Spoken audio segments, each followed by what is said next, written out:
Hello, Informed Crows. I'm John from the Haunt Informer, and today I'm going to tell you about my experience at the Curley's Home Haunt in Wilmington, Delaware. So I got to experience the Curley's Home Haunt in Wilmington, Delaware with my great friend Glenn from Fall Ritual, and we had such a good time. We actually got startled during this experience, so good job to the actors, and to Tommy and Nick and Adam, everybody that runs this thing. You all did such a good job. We really enjoyed it, thoroughly enjoyed it.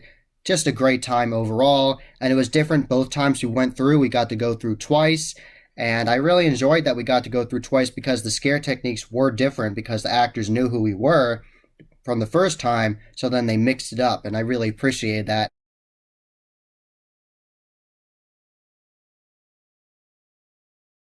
A unique element of this haunt is there's a pre-show, and there's a radio that plays this custom audio clip of where it says 7 people have been killed, and the murderer is still at large, and they don't know what's happening, and craziness is ensuing, and I really like that. I really like that audio clip. I like that they custom made it. Really adds to the backstory and gets you creeped out, and then the lights turn out, and the lights turn on. All of a sudden, Tommy's there. He's one of the guys that runs the haunt, and he has fake blood smeared all over his face, and he has a shirt on that says, "I want to believe," and it has a UFO on it. So he's a conspiracy theorist, and he's telling you that he's studied aliens and Bigfoot and Sasquatch and all these things, and he said, "I'm convinced that I'm actually seeing this thing," and he's pointing to drawings on the wall, and he's alluding to that at some point you're going to see a boogeyman. He doesn't call it a boogeyman, but he's alluding to it.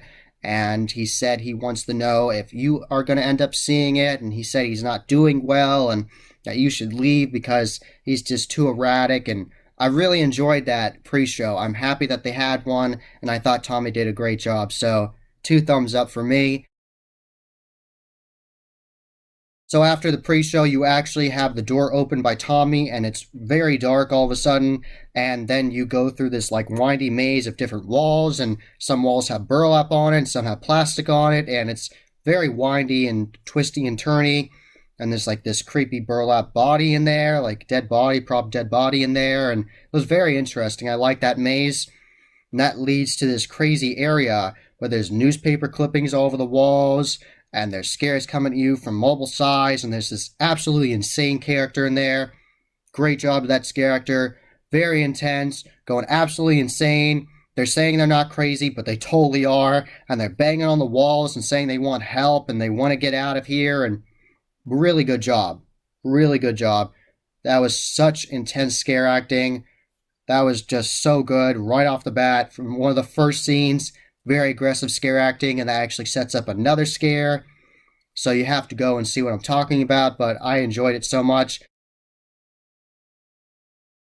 After that intense scene, that leads you to another area, and that area has this crazy character that's in this hazmat suit, and he has this mask on where he looks like he's wearing someone's face and has like carved a smile into his face, and he's like this creepy clown, and he's holding this prop severed head, and all of a sudden he appeared and startled us.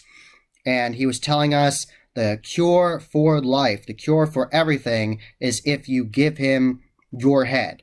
So he can have another head for his severed head collection. And I really liked that. And he would lurk after us. And on the way there was like this wall you went past made out of pallets. And it was this creepy character, and he couldn't tell if he was a prop or not. And he appeared and came after us, and then appeared out of this shed.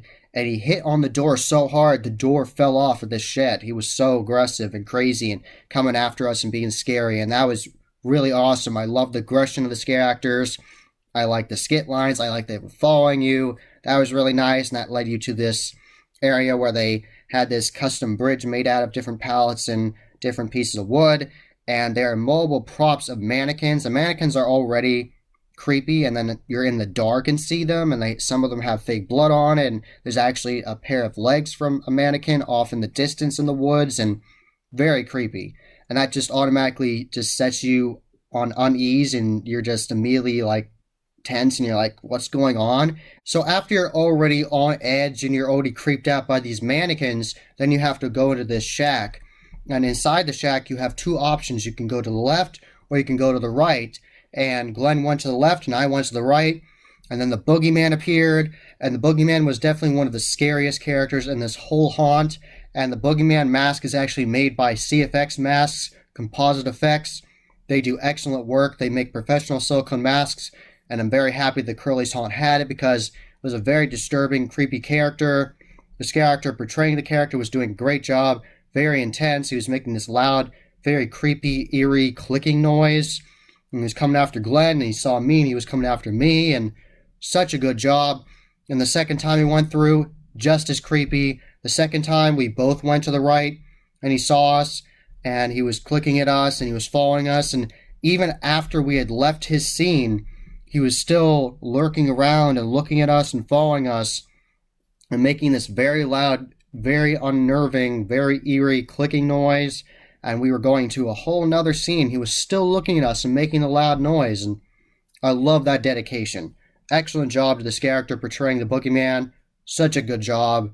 Really intense scare acting. Definitely creeped us out. That really creepy boogeyman scene that leads you to another scene, like a toxic scene. There's like some UV lighting on it, and there's a fog blast. And the first time we went through, the fog blast startled me because I didn't expect it. And the second time, the fog blast startled Glenn. Leads you to a custom little ramp they built where you walk down some, and they have some handrails on it. And that'll lead you to the last scene of the haunt. And it was called something along the lines of like Kathy's Barbecue, Kathy's Shop.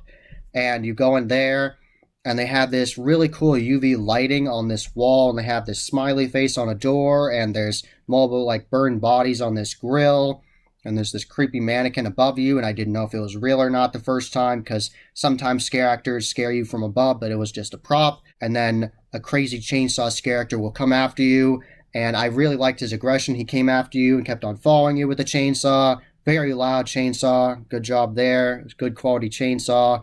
Very loud and intense. And I liked his mask. His mask looked like someone had carved a smile into their face, but it was like a cartoon version. It was like two lines for the eyes, like upright lines, and then a smile. And that was very unnerving and disturbing. I really liked that mask. I hadn't seen that one before at a haunt, so that was really nice. I liked the mix-up. And then we exited the haunt, and that was the end of the Curley's haunt. And the second time we went through, we thought, why not run? It's always fun to run because there was actually a line of people waiting to get in. So we were like, why not hype up the haunt and scare people and freak them out and run away from the chainsaw guy? That's why I told Glenn, why not? And he was like, sure, let's do it. So then the second time we went through, he came after us and we ran, and then he chased us into the street, and that was awesome. Definitely check out the Curley's Home Haunt. Tell them the Haunt Informer sent you. You will have a good time. That was the Haunt Informer. I hope you enjoyed. Subscribe and hit that bell icon so you get a notification every single time I put up a new video. Give this video a thumbs up and share it with your friends. And I am on social media. I am on Instagram, Facebook, and Twitter. You can find all those links below. And tell me if you've ever gone to the Curley's Home Haunt, and did you go this year in 2022? And as always, happy hauntings.